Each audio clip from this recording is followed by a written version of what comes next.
조성김 찬양대 찬양을 통해서 귀한 은혜를 받았습니다.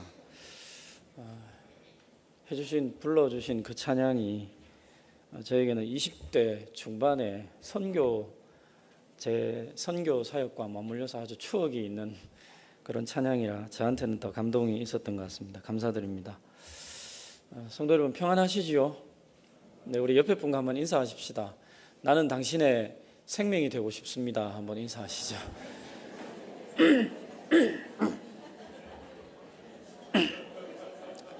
세상에 웬 이런 뜬금없는 인사가 있나 싶으시죠?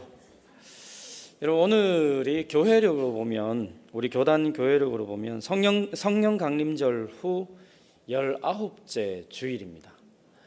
성령 강림 주일은 어떤 절기인가 하면 성령께서 이 땅에 오셔서 교회를 창조하시고 성령이 임하심으로 교회가 생겼죠. 그러나 성령의 사역은 교회를 만드신 사역보다 어쩌면 더 중요한 사역이 또 하나 있습니다. 그게 뭔가 하면 생명을 창조하시고 생명을 유지 보존하시는 그 사역을 해가시는 생명의 영이 바로 성령이십니다. 지금도 성령께서는 우리 인간의 생명뿐만 아니라 온 우주 만물의 생명을 보존해 나가시는 하나님이신 줄 믿습니다. 이 아침에 이 생명의 주님께 예배드리러 오신 우리 모든 성도님들께 삼위일체 하나님께서 주시는 생명의 풍성함이 넘쳐나시기를 축원합니다. 말씀드린 것처럼 성령께서 임하심으로 초대교회가 탄생했습니다. 따라서 지금 우리가 지내고 있는 성령 강림 절기는 성령께서 임하심으로 시작된 이 교회가 교회의 존재 가치, 사명, 그것을 다시 되새기고 거기에 따라서 행동하고 그러면서 다시 오실 그 주님을 메시아가 오시기를 기다리는 그 대림절기 전까지의 그런 절기입니다. 더불어 이 성령 강림 절기는 생명의 영이신 성령께서 이 세상을 창조하신 그 뜻을 깊이 묵상하고 세상을 창조하시고 유지 보존하시는 그 성령의 사역이 우리 교회의 사역임을 알고 교회가 생명을 풍성하게 나아가는, 그리고 그 생명이 지속적으로 이 세상이 또 우리가 생명의 풍성함을 누릴 수 있도록 노력을 집중하는 그런 절기가 바로 이 절기입니다. 여러분, 이 세상이 생명의 풍성함을 누리려면 인류가 서로 배려하지 않고는, 그리고 나아가 인류가 서로 인간들끼리만 배려하는 것이 아니라 자연 만물을 배려하지 않고 공존하지 않고는 불가능한 일입니다. 근데 저는 지난 여름 뉴스 보도를 듣고 깜짝 놀란 적이 있습니다. 제가 본 뉴스를 같이 한번 보실까요?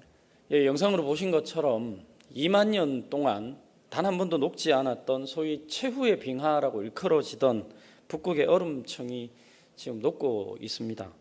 1980년대부터 녹기 시작한 빙하가 올 여름을 기준으로 3분의 1 정도 남았고요. 이 속도라면 2030년 여름이면 아예 지구에 있는, 이 지구라는 행성에 있는 모든 빙하가 다 녹아버린답니다. 여러분, 2030년 멀리 안 남았습니다. 딱 12년 남았습니다. 더 충격적인 것은 이 상황을 되돌리기에는 이미 너무 늦어버렸다는 전문가들의 진단이 있었습니다. 몇 년 전까지만 해도 인류가 같이 노력하면 이 상황을 되돌릴 수 있다는 소식을 접했는데 이제는 그 어떤 방법으로도 이것을 되돌릴 수가 없다고 합니다. 인간이 아무리 노력해도, 온 지구촌의 모든 인류가 노력해도 북극 빙하가 녹아내리는 것을 더 이상 막을 수 없다고 합니다. 여러분, 북극 빙하가 다 녹아내린다고 해서 인류가 멸망하지는 않습니다. 그러나 엄청난 재앙에 우리는 직면하게 될 것입니다. 겨울 추위는 소위 말하는 간빙기라고 얘기하는 그 추위가 올 것입니다. 여름 더위는 더 뜨거워질 것이고, 태풍은 지금보다 훨씬 크고 거세질 것이고, 집중호우는 더 폭넓고 치명적인 피해를 일으킬 것입니다. 그리고 정말 안타까운 사실은 그런 자연재해의 대부분은 가난한 사람들부터 그 피해를 보게 된다는 사실입니다. 우리가 생명의 영이신 성령의 말씀을 따라서, 성령의 역사를 따라서 우리를 둘러싸고 있는 환경에 배려하고 살았더라면 더 이상 우리가 듣지 않아도 될 그런 뉴스입니다. 여러분, 어쩌면 우리가 자연만물을 말할 때 사용하는 환경이라는 단어, 저도 환경이라는 단어를 사용했습니다만은 이 환경이라는 용어 자체가 인간을 중심에 두고 환경을 마치 뒷배경처럼 취급하는, 인간 외에 다른 모든 생물, 미생물들 그것들을 주변화하고 있기 때문에 좀 적절치 않은 단어일지도 모르겠습니다. 인간에게 편리한 세상을 만들기 위해서 다른 생명들을 인간의 뒷배경인 환경쯤으로 치부하고 함부로 대하는 일들이 지금 우리 주위에서 비일비재하고 일어나고 있습니다. 그래서 인간 중심적인 환경이라는 말보다는 인간과 자연만물, 생물과 무생물이 상호작용하는, 생명과 비생명이 상호작용하는 시스템을 일컫는 생태계라는 말을 사용하자라고 얘기하는 그런 분들도 있습니다. 여러분, 우리는 하나님으로부터 창조 세계를 보존하고 지키며 살아야 할 사명을 받았습니다. 그런 인간의 역사가 오히려 창조 세계의 파괴 역사라고 해도 과언이 아닌 그런 역사를 우리는 가지고 있습니다. 인간의 생산 활동은 늘 주변 생태계를 배려하기보다는 생태계의 변형과 파괴를 일으켜왔습니다. 지금 여러분, 우리가 현재 소득 수준을, 우리가 누리는 이 문명 2기를 누리고 현재 소득 수준, 소비 수준을 유지하면서 살기 위해서는 전문가들에 따르면 지금 우리가 발디딛고 살고 있는 지구가 하나 더 필요하다고 합니다. 여러분, 하나 더 필요하다는 얘기는 우리가 살아가는 삶이 더 이상 지속 가능하지 않다는 얘기예요. 여러분, 지금 우리가 발딛고 살아가는 이 지구는 우리 자녀들에게, 우리 후손들에게서 우리가 빌려 쓰는 겁니다.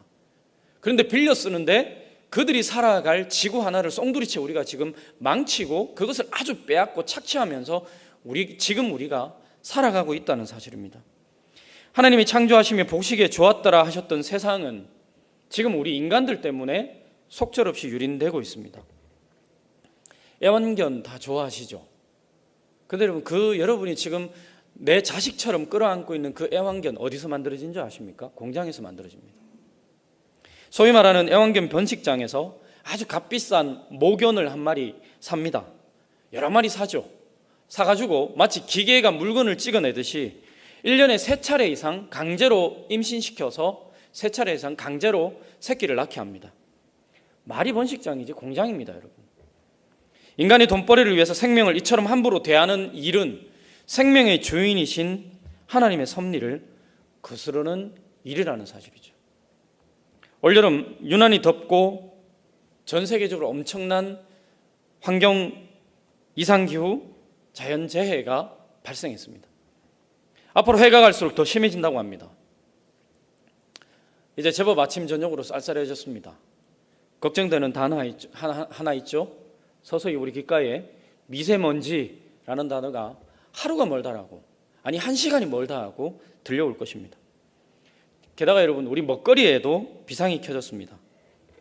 GMO, 소위 말하는 유전자 조작 식품이 늘어나고 있기 때문입니다. 이것도 영상으로 한번 보실까요? 여러분, 유전자 조작 식품이란 생명의 식품의 유전자 중에서, 생물의 유전자 중에서 유용한 것만 뽑아서 그것을 이제 다른 생물체에 삽입해서 만든 새로운, 지금까지 없었던 새로운 농축수산물을 말합니다.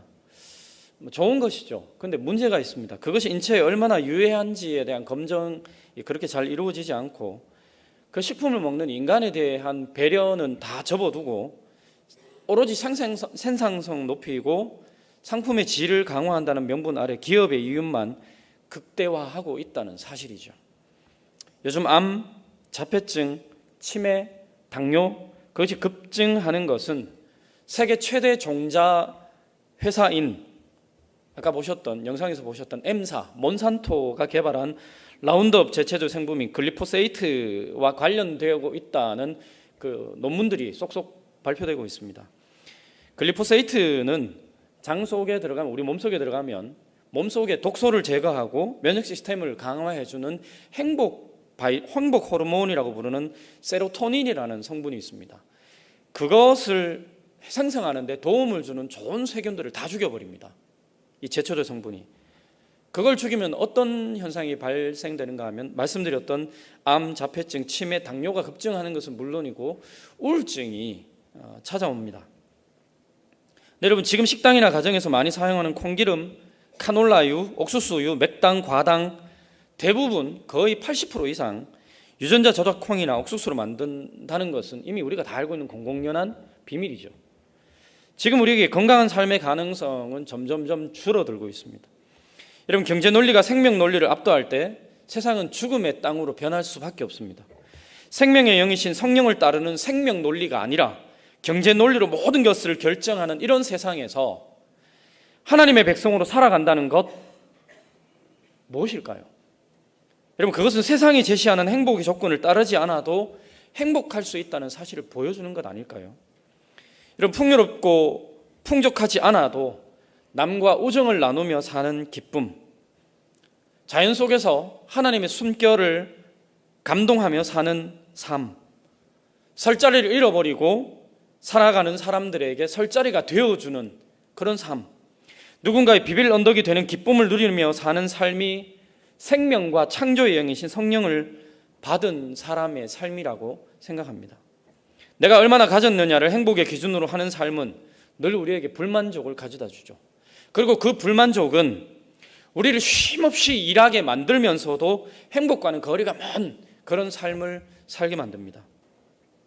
어제 하늘 담은 집에서 영화와 함께하는 티타임을 하면서 영화를 보고 난 다음에 함께 나누는 중에 꽃집의 꽃이 꼭 내 것이 아니어도 찻집의 커피가 꼭 내 것이 아니어도 그곳에 있는 시간만큼은 그것을 내 것이라고 사용하고 내 것이라고 생각하고 누리니까 너무 행복하더라라는 어느 한 성도님의 삶의 태도를 보면서 소유하지 않아도 행복한 삶의 비결을 저는 배웠습니다. 그러나 늘 현실 앞에 서면 남을 배려하기보다는 좀 남을 배려해서 덜 소유하고 나누기보다는 남과 비교해서 더 가지려고만 하는 정말 우리의 옹졸하고 옹색한 그런 모습을 늘 보게 됩니다. 그런데 여러분, 이렇게 옹졸하고 옹색해진 우리에게 하나님의 배려가 무엇인지, 그리고 하나님의 명령을 따라 자연 만물이 얼마나 서로가 서로를 배려하며 살아가는지, 우리 인간과는 다르게 그것을 그 배려를 행하고 있는지를 잘 가르쳐주는 말씀이 바로 오늘 우리가 읽은 시편 104편 말씀입니다. 여러분, 이 시편 104편은 우주의 모든 것들이 다 주님의 배려로 지어진 것이고 지금도 주님의 배려의 숨결 안에서 유지되고 존속되고 있다는 것을 노래합니다. 끝없이 펼쳐져 있는 저 하늘, 이 땅을 아주 환하게 밝게 비추는 태양빛, 아주 무더운 여름 우리를 시원하게 해주는 이 가을 단풍이 아주 아름답게 물들도록 하는 불어오는 시원한 바람, 온 세상의 물을 다 받아들여도 넉넉하게 여유를 가지고 있는 바다, 이런 것들이 다 하나님께 속해 있다. 하나님의 창조의 숨결이 그 안에 숨겨져 있다, 스며 있다, 찬미합니다. 그래서 여러분, 시편 104편을 반복해서 읽다 보면 빼앗고 착취하는 것이 당연하다는 마음으로 정말 무정하게 되었던 이 땅이, 이 세상이, 자연 만물이 신비에 가득 찬 하나님의 섭리의 세상이고 하나님의 배려로 가득 찬 세상이라는 것을 발견하게 됩니다. 오늘 본문 10절에서 12절을 보니 골짜기에서 솟아나 계곡 사이를 돌돌돌 흘러가는 실개천도, 각종 짐승들의 마른 목을 축여주는 물도, 아름다운 소리로 노래하는 공중의 새들도 모두 자신이 아니라 다른 생명을 배려하라는 하나님의 뜻을 잘 수행하고 있다는 사실을 기록하고 있습니다. 저희 가정사를 얘기해서 좀 죄송합니다만은 제가 초등학교 5학년 때 남자라는 이유 하나만으로 할아버님과 겸상을 했습니다. 저희 집에는 할아버님과 겸상한다는 사실이 굉장히 영광스러운 일이었습니다. 초등학교 5학년 때부터는 저는 겸상을 했습니다. 할아버님과 밥을 먹다가 제가 제 입에 들어갔던 밥이 한 두세 알 밥상 아래로 떨어졌습니다. 겸상하지 않을 때처럼, 할머니와 함께 그 작은 상에서 밥을 먹을 때처럼 그거 주워서 얼른 그냥 옆에 있는 상에 툭 버려놨습니다. 근데 갑자기 저희 할아버님이 숟가락을 탁 내려놓더니 저한테 호통을 치십니다. 야 이놈아, 그 밥 아래에 얼마나 많은 생명이 들어있는 줄 아냐? 그 밥 한 알 안에 하늘과 땅의 생명이 있다. 그 한 알 안에 물의 생명이 있다. 그 한 알 안에 네 할미와 네 할애비의 생명이 그 안에 들어가 있다. 그런데 너는 모든 생명이 압축되어 있는 그 밥알, 그것을 하찮게 여기면서 버리고 있냐? 생명을 그렇게 업수히 여기는 놈이 무슨 일 하겠냐? 당장 주워서 먹어라. 저는 아직도 그 추상 같은 할아버님의 노여움에 찬 목소리를 저는 잊지 않고 있습니다. 그래서 지금도 웬만하면 밥을 꾸역꾸역이라도 다 먹습니다. 여러분, 생명이 얼마나 존귀한지 아는 마음, 세상에 존재하는 어떤 것도 당연하게 생각하는 그 마음이 없어서 지금 우리가 살아가는 세상이 지옥이 되고 있는 거 아닙니까? 생명이 얼마나 존귀한지 아는 사람, 세상에 존재하는 어떤 것도 당연하게 생각하지 않는 그 사람이야말로 정말 하나님의 은혜에 한 발짝 더 다가간 사람이라고 저는 믿고 있습니다. 여러분, 오늘 본문 14절에서 15절은 우리가 일상적으로 바라보는 모든 것들이 하나님의 은혜요 만물을 위한 하나님의 배려임을 묘사하고 있습니다. 그가 가축을 위한 풀과 사람을 위한 채소를 자라게 하시며 땅에서 먹을 것이 나게 하셔서 사람의 마음을 기쁘게 하는 포도주와 사람의 얼굴을 윤택하게 하는 기름과 사람의 마음을 힘있게 하는 양식을 주셨도다라고 기록합니다. 여러분, 하나님이 풀과 채소를 자라게 하셨습니다. 뭐 때문에요? 풀과 채소 자신 때문이 아니라 짐승들과 사람이 먹고 살게 하기 위해서 하나님의 배려입니다. 땅에서 먹을 것이 나게 하시고 포도주와 기름을 주십니다. 사람의 마음을 기쁘게 하시고 사람의 얼굴을 윤택하게 하시며 사람의 마음을 힘있게 하시기 위한 하나님의 섬세한 배려입니다. 계속해서 오늘 본문 16절에서 18절은 세상에 있는 모든 미물들도 하나님의 배려의 은혜 안에 있다라고 말씀하고 있습니다. 여호와의 나무에는 물이 흡족하며 곧 그가 심으신 레바논 백향목들이로다. 새들이 그 속에 깃들임이며 학은 잣나무로 집을 삼는도다. 높은 산들은 사냥을 위하며 바위는 너구리의 피난처로다. 나무들이 물을 듬뿍 마시는 것도 하나님의 배려의 은혜가 있기 때문이고, 새들이 나무에 깃드는 것도, 사냥들이 사는 높은 산도, 심지어 아주 미물인 너구리가 숨어 사는 그 바위도 다 하나님의 배려의 은혜라는 사실이죠. 여러분, 이것을 깊이 깨닫고 이 세상을 보면 이 세상 모든 것 어느 한 구석 무정한 곳이 없습니다. 이 세상 모든 곳은 하나님이 거하시는 거룩한 땅임을 깨닫게 됩니다. 그래서 하나님은 민수기 35장 34절에서 너희가 거주하는 땅 곧 내가 거주하는 땅을 더럽히지 말라라고 말씀하고 있습니다. 여러분, 지금 우리가 살고 있는 이 땅은 우리만 머물지 않습니다. 하나님이 함께 거하시는 땅입니다. 생명을 내시고 그 생명을 위한 배려로 가득하게 하신 하나님의 땅이라는 사실이죠. 그 하나님의 배려로 가득한 이 창조 세계 안에서 우리가 살아가면서 우리는 또 다른 은혜를 입고 있습니다. 또 다른 하나님의 배려의 은혜를 입고 있습니다. 우리를 위해서 독생자를 아낌없이 십자가에 내주시기까지 죄인인 우리를 사랑하신 하나님의 배려의 은혜를 우리는 입었습니다. 우리가 가야 할 골고다를 대신 오르시기까지 우리를 사랑하신 예수 그리스도의 사랑의 배려로 구원받은 그 배려를 우리는 입고 있습니다.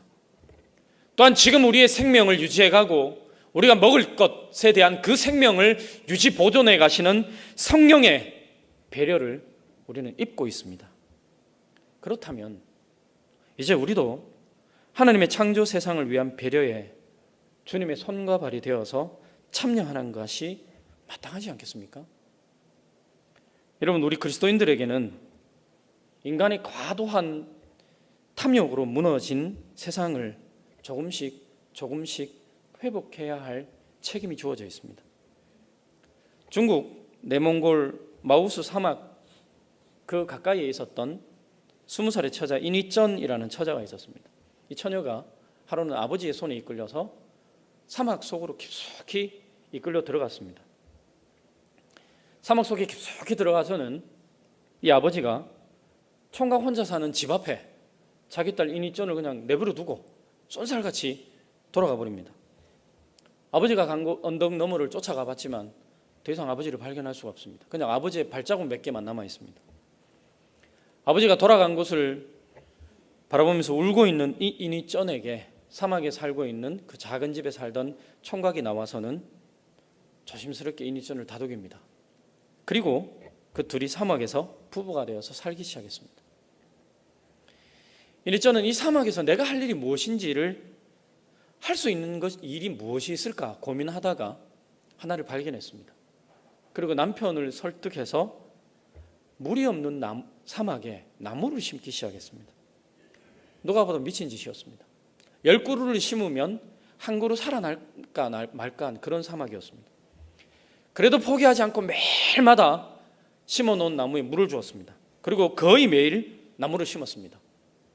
근데 5년이 지나자 기적같이 사막 한가운데 조그마한 숲이 생겼습니다. 10년이 지나자 큰 숲이 생겼습니다. 20년이 지나자 더 큰 숲이 생기고 땅속으로 물길이 나기 시작했습니다. 지금 그 숲에는 80만 그루의 나무가 자라고 있다고 합니다. 그리고 숲이 생기자, 물이 생기자 사람들이 그곳에 하나 둘 들어와서 살게 되었습니다. 영상으로 한번 보시죠. 이 이니쩐에 대한 다큐를 TV에서 한번 한 적이 있었습니다. 이 부부가 생활하는 곳에 좀 떨어진 좀 멀리 떨어진 곳에 있는 한 어린 나무에 이니쩐이 물을 주기 위해서 물지개를 치고 가서 물을 주면서 그 하는 말이 저한테는 기도처럼 들렸습니다. 그 나무에 어린 나무에 묘목에 물을 주면서 이니쩐이 이렇게 얘기합니다. 네가 살아야 내가 산다. 잘 살아다오. 여러분, 이 말이 모든 생명의 생존 원리입니다. 네가 살아야 내가 산다. 네가 살아야 내가 살 수 있다. 성도 여러분, 기독교의 가장 큰 계명이 내 이웃을 내 몸과 같이 사랑하라 하는 말씀입니다. 이걸 바꿔 말씀드릴까요? 네가 살아야 내가 산다입니다. 그러나 세상은 우리 인간에게 본능적인 이기심을 부추깁니다. 나는 어떻게든 살아야 된다. 네가 어떻게 되든 말든. 나는 내가 하고 싶은 건 다 해야만 한다. 네가 어떻게 되건 말건. 나는 내가 되고 싶은 건 되어야만 한다. 네가 어떻게 되건 말건. 나는 내가 하고 싶은 말은 해야만 한다. 네 마음이 어떻게 되건 말건. 그 배려 없는 경쟁의 소리, 내면의 욕망의 소리가 우리의 삶을 더 메마른 사막으로 만들어가는 것은 아닌지. 여러분, 하나님을 진심으로 믿는 이들은 우리의 삶을 나아가서 우리가 발 딛고 살아가는 이 땅을, 이 세상을 생명이 넘실거리는 곳으로 만들 사명이 주어져 있습니다. 그리고 그렇게 노력할 때 그것은 하나님의 창조 세계를 살림과 동시에 그 창조 세계만 살리는 것이 아니라 우리도 살리고 우리 자손들을 위한 일이고 나아가 우리의 현재를 위한 일이기도 합니다. 그러기 위해서 여러분, 모두가 경쟁하듯 달려가는 분주한 일상에서 우리가 잠깐 동안만이라도 벗어나서 우리를 그토록 배려하시는 하나님 앞에 서야만 합니다. 여러분, 이 예배가 그런 시간입니다. 예배를 통해 우리를 향한 삼위일체 하나님의 크신 배려의 은혜를 깨닫고 온갖 피조물들이 서로 배려하면서 조화를 이루는 그 세상의 꿈, 네가 살아야 내가 산다, 그 어울려서 살아가는 그 세상의 꿈을 이루기 위해서 오늘 내가 만나는 사람들에게, 나아가 생태계라는 우리의 이웃들에게 우리를 희생하고 그들을 배려하는 우리의 삶을 통해서 주님의 배려의 은혜를 전하는 그런 삶을 실천해 나가는 우리 하늘담교회 모든 성도님들이 되시기를 축원합니다. 기도하겠습니다.